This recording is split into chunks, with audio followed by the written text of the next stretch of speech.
Hello students, let's see this question. The question says, in the following question, a statement of assertion A is followed by a statement of reason R. ठीक है, तो आपको दोनों statements understand करके correct option choose करना है. ए कहता है HCOOH that is formic acid has less pKa than C6H5COOH that is benzoic acid. देखो HCOH ऐसा होगा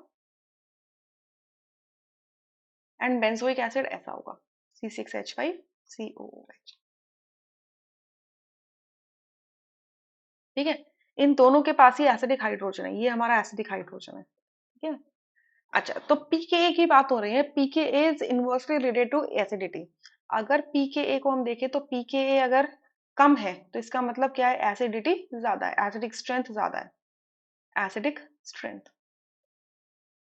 higher is the acidic strength, lower is the pKa value. अब देखो, अगर ये यहाँ से फॉर्मिक एसिड से हाइड्रोजन चला गया तो ऑक्सीजन पर नेगेटिव चार्ज आएगा, और ये ऑक्सीजन का नेगेटिव चार्ज थ्रू रेजोनेंस आपके दो ऑक्सीजन में डिलोकलाइज कर सकता है. ठीक है, और ये जो हाइड्रोजन लगा है कार्बोनिल कार्बन से, इसका कोई भी इफेक्ट नहीं होगा, ना तो डोनेटिंग का ना विड्रॉइंग का. ठीक है, सिमिलर कॉन्सेप्ट हम यहाँ पे भी लगा सकते हैं, बट इस कार्बन से क्या लगा हुआ है, ये फिनाइल ग्रुप लगा हुआ है, और ये फिनाइल ग्रुप क्या करेगा, ये फिनाइल ग्रुप करेगा यहाँ से minus are effect show. Minus are effect मतलब रिंग की इलेक्ट्रॉन डेंसिटी कार्बोनिल कार्बन की तरफ मूव होगी थ्रू रेजोनेंस, जिसकी वजह से क्या होगा, आपका जो कार्बन है अगर वो इलेक्ट्रॉन रिच होगा तो ऑक्सीजन जो है वो रेजोनेट नहीं कर पाएगा प्रॉपरली. ऑक्सीजन का नेगेटिव चार्ज ऑक्सीजन के पास ही रह जाएगा. अल्टीमेटली क्या होगा, रिंग की इलेक्ट्रॉन डेंसिटी भी कार्बोक्सिलेट के पास में एक्यूमुलेट हो जाएगी, जिससे आपका कॉन्जुगेट बेस स्टेबल नहीं हो पाएगा.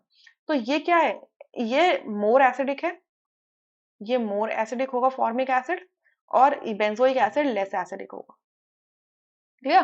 तो अगर बेंजोइक एसिड लेस एसिडिक है तो इसका पीके वैल्यू ज्यादा होगी और फॉर्मिक एसिड की पीके वैल्यू लेस होगी. तो बिल्कुल ट्रू स्टेटमेंट है ये तो. ठीक है, आर में लिखा हुआ है इन C6H5COOH C6H5 group shows minus I effect not plus are effect. ठीक है, ये स्टेटमेंट यहां से हो जाती है फॉल्स.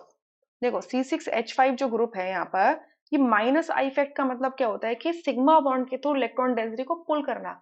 ये सिग्मा बॉन्ड के थ्रू इलेक्ट्रॉन डेंसिटी को पुल नहीं करेगी, ये माइनस आई इफेक्ट शो नहीं करेगी इस केस के अंदर, बिकॉज कि इसके जो पाई बॉन्ड्स है it is in conjugation with the pi bond of the carbon and oxygen. Right, so ये यहाँ पे माइनस आई इफेक्ट शो नहीं करेगी, बल्कि यहाँ पर माइनस आर इफेक्ट शो करेगी. यहाँ पर प्लस आर लिखा हुआ है ना, तो प्लस आर का मतलब क्या होता है, जब रिंग के ऊपर इलेक्ट्रॉन डेंसिटी इंक्रीज होती है, बट यहाँ तो रिंग से इलेक्ट्रॉन डेंसिटी डिक्रीज हो रही है ना, तो माइनस आर इफेक्ट शो करेगी. ठीक है, सो ये स्टेटमेंट फॉल्स हो जाएगी.